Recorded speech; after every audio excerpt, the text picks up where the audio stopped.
Good morning, Flagler County. I'm Rich Carroll. You're listening to Flagler's Morning News on Tuesday, December 21st, and this local news is a service of Flagler County's Toyota dealer, Beaver Toyota, here to wow you. Metronet's going to bring you not only cutting-edge technology, but more importantly, we're going to bring you guys some choice.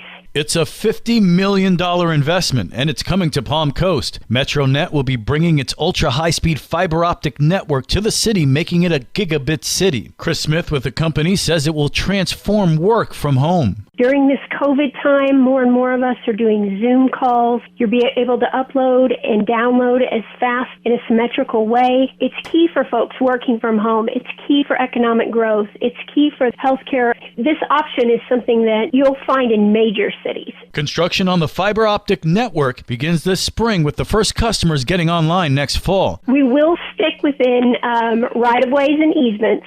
But yes, you'll see construction crews out there. It is going to be a construction project, so I don't want to sugarcoat it. It's a little messy. It's a little uncomfortable.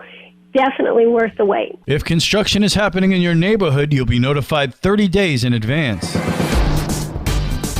Palm Coast marks the second community in Florida to have access to MetroNet services, following Tallahassee, and will be the first community outside of the Panhandle that will power up with MetroNet's gigabit speeds. But how can Palm Coast attract more businesses like MetroNet? Mayor David Alfin says one of the keys may be a city council that works together, and he says he's noticed more cooperation among council members at recent meetings. It's extremely important to get people like this to come talk to us, so it's at the top of the list. We have to project and perform as a city at the highest level if we hope to land businesses that will support our economic development success. Councilman Nick Kloufis says increased cooperation among council members has made a difference. I think it's incredibly important that we have a unified voice, especially when it comes to attracting partners for our community like MetroNet. They want to see a council that has consensus and a unified vision with where we see Palm Coast heading. And I think it's the experience that our newest council members have gained over the last, since their election, that really enables us all to work in unison. I think they hit the ground running and they wanted to make a name for themselves, and now they're understanding that they can do that in a way that is unifying and still pushes Palm Coast to be the best that we can. MetroNet will also bring a number of jobs to the area, including management positions, sales and customer service jobs, as well as service technicians. Multiple Flagler County and Palm Coast first responders saved the life of an overdose victim. Karen Johnson reports. Recently, the Flagler County Sheriff's Office responded to a call about a possible overdose in Palm Coast. The Sheriff's 911 Dispatch Center received a call from a mother who found her daughter unresponsive and advised she has a history of drug use and believes she had relapsed. Sheriff Rick Staley has the rest of the details. Deputy Slaga arrived first and administered a dose of Narcan with no results and then began CPR. Master Deputy Jurek and I arrived at the same time. Deputy Jurek grabbed his AED from his vehicle and I grabbed my Narcan, and we both went into the home. Additional doses of Narcan were used while transporting the woman to the hospital, where she regained consciousness. Our deputies, paramedics did an outstanding job saving the life of this overdose victim so she could spend another Christmas with her family. Unfortunately, unless she accepts help, this is like playing Russian roulette with narcotics. We pray that she seeks help and beats her illness once and for all. If she doesn't, it is very likely that at some point, first responders will not get there in time. For Flagler's Morning News, I'm Karen Johnson.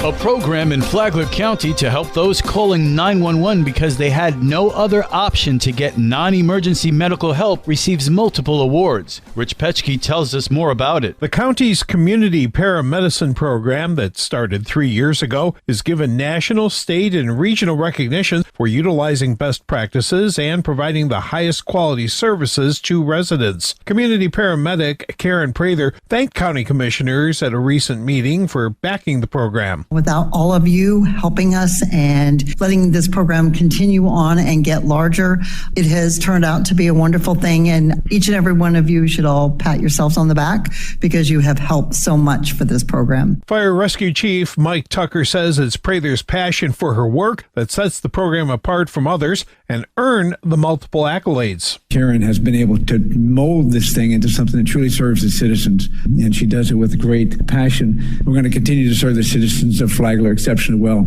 and couldn't do it without Miss Karen. County officials will accept an award from the Northeast Florida Regional Council next month. For Flagler's Morning News, I'm Rich Petchke.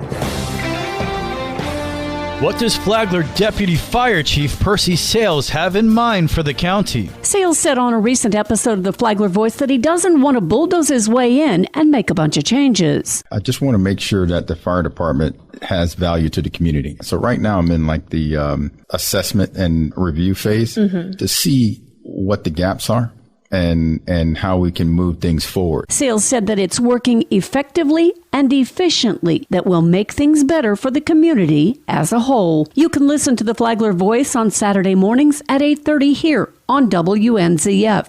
Tomorrow, Percy Sales learns how diverse Flagler County can be. From the WNZF Newsroom, I'm Deb Albertson. And now you're up to date on Flagler's Morning News. I'm Rich Carroll.